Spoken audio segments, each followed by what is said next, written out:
Detail में उन्होंने वहां प्रेस पर एड्रेस किया था और उन्होंने बता दिया था कि डाची गांव में क्यों मीटिंग हुई, मकसद क्या था, किस लिए हुआ।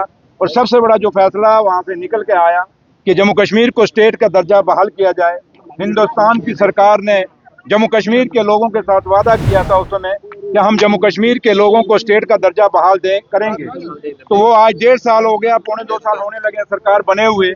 इलेक्शनों के बाद अभी तक वो स्टेट का दर्जा हमारा बहाल नहीं किया गया, क्योंकि स्टेट के दर्जा ना बहाल होने के घर में कारण आज घर घर में बच्चा बेरोजगार है, लोगों की डेवलपमेंट के इशू रुके हैं, पानी और बिजली की प्रॉब्लम्स हैं, जो बेसिक जरूरतें हैं लोगों की, वो फंडिंग जो दिल्ली की सरकार से हमें आती है वो आज स्टेट के मुताबिक नहीं आ रही, बल्कि एक यूटी के मुताबिक आ रही है।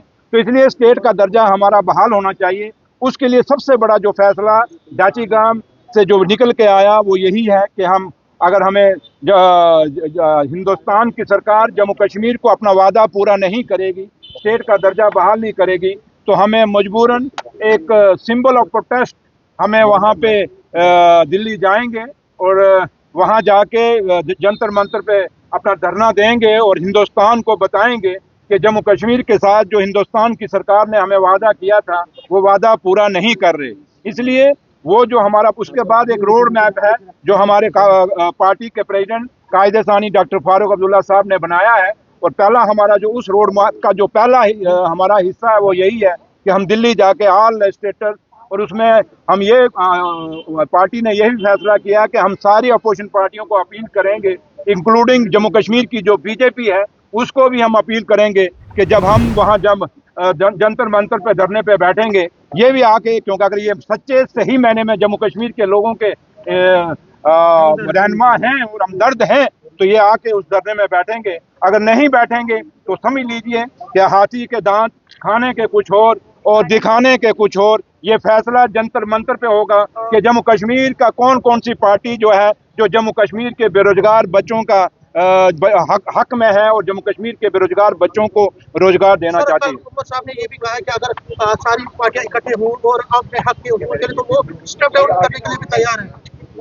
देखिए, मैंने कहा आपको जहां तक ताल्लुक है कहाँ स्टेप डाउन करना है, ये क्या करना है, ये मीडिया में नहीं होती बातें। ये बातें उमर साहब अकेले फैसला नहीं कर सकते, ये पार्टी का फैसला होगा और कायदे सानी डॉक्टर फारूक अब्दुल्ला साहब जो पार्टी के प्रेसिडेंट हैं उनकी क़यादत में ही फैसला हो सकेगा।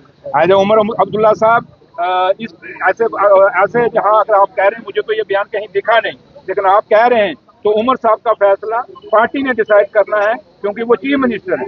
लेकिन पार्टी प्रेसिडेंट ने फैसला करना है कि पार्टी उमर साहब ने हुकूमत में रहना है या नहीं रहना। तो इसलिए सबसे बड़ा फैसला जो है वो कायदे सानी डॉक्टर फारूक अब्दुल्ला साहब के पास है, क्योंकि वो पार्टी प्रेसिडेंट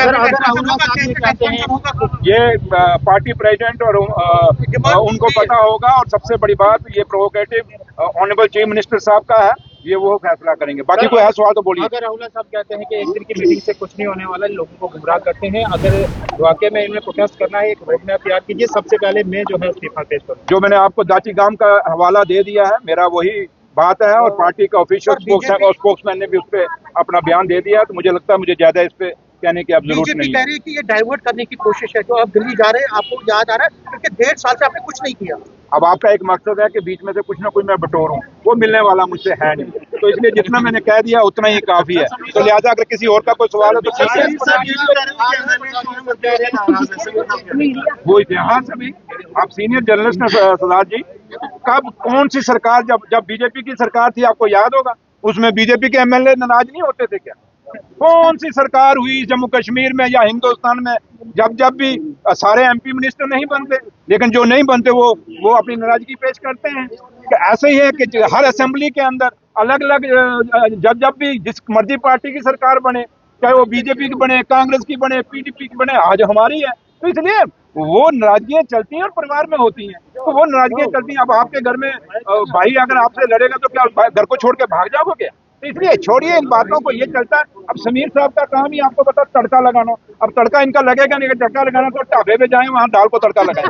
बीजेपी एमएलए कह रहे हैं कि मीटिंग में जम्मू डिवीजन के तीनों मिनिस्टर्स की इंसल्ट की गई, उन्हें टारगेट किया गया, ये बात हमें बर्दाश्त नहीं है। मैं अपने लीडर और कायद और जम्मू कश्मीर के मुख्यमंत्री जनाब उमर अब्दुल्ला साहब का और कायदे सानी डॉक्टर फारूक अब्दुल्ला साहब का मैं शुक्रिया अदा करता हूँ कि मैं एक छोटे से परिवार गाँव से, उस बॉर्डर के इलाके से मैं पैदा हुआ, वहां से निकला, निशारा से इलेक्शन लड़ा और एक छोटे से फौजी सिपाही का बेटा हूं मैं, बड़े छोटे गरीब परिवार से यहाँ तक पहुंचा हूं, डिप्टी चीफ मिनिस्टर मुझे बनाया। इसलिए मेरे खानदान को जो इज्जत और मान और सम्मान मेरे लीडरों ने दिया है, मेरे लिए बहुत बड़ा है। और मैं माँ वैष्णो देवी का और माँ बावे वाली का शुक्रिया अदा करता हूँ कि जिन्होंने मुझे ये इज्जत नवाजी है, जिनके आशीर्वाद से मैं आज जम्मू कश्मीर का डिप्टी चीफ मिनिस्टर हूँ। इसलिए मेरे लीडर ने जो मुझे दिया है, जो मुझे बनाया है, मैं अपने दोनों लीडरों का शुक्रिया करता हूँ और अब ऋणी हूँ। मेरा खानदान जब तक ये चलेगा, ये दुनिया चलेगी, हमेशा इस खानदान जो है सुरेंद्र चौधरी का ऋणी रहेगा, डॉक्टर फारूक अब्दुल्ला साहब का और उमर अब्दुल्ला साहब का, क्योंकि डिप्टी चीफ मिनिस्टर पे पहुंचना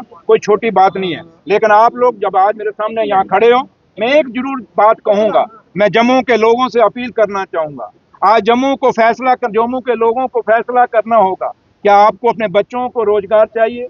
आप क्या आज रोजगार जो आपके दुकानें चल रही हैं, शुक्र करिए उमर अब्दुल्ला साहब का, अगर वो दरबार मूव ना करता तो मेरे ख्याल आपकी जम्मू की पूरी अर्थव्यवस्था खत्म हो गई थी। इसलिए मैं जम्मू के लोगों को अपील करूंगा, चाहे वो सिविल सोसाइटी है, चाहे बार एसोसिएशन है, चाहे वो चैम्बर है, चाहे वो स्टूडेंट ऑर्गेनाइजेशन है, चाहे वो एम्प्लॉइज ऑर्गेनाइजेशन है, जिस तरीके के एनजीओज हैं, मैं सबसे अपील करूंगा कि आप अपने मुद्दे तय करें।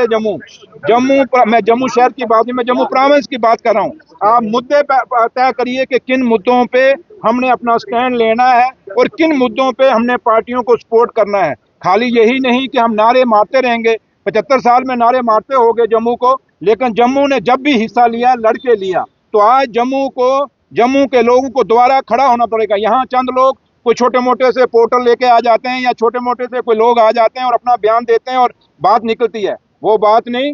जम्मू की रहनुमाई हमेशा एनजीओज ने की है, सोशल ऑर्गेनाइजेशंस ने की हैं, सिविल सोसाइटी ने की है, बार ने की है, चैम्बर ने की है, ट्रांसपोर्ट एसोसिएशंस ने की हैं, एम्प्लॉइज एसोसिएशंस ने की हैं। जितने भी हमेशा कभी भी जम्मू पॉलिटिकल लोगों के ऊपर डिपेंडेंट नहीं रहा। और आज फिर एक वक्त आया है कि जम्मू के लोग, चाहे वो मेरे बुजुर्ग हैं, चाहे वो मेरी माताएं हैं, चाहे मेरा भाई हैं, चाहे मेरे बहनें हैं, हर आदमी को अपनी जिम्मेदारी समझनी पड़ेगी।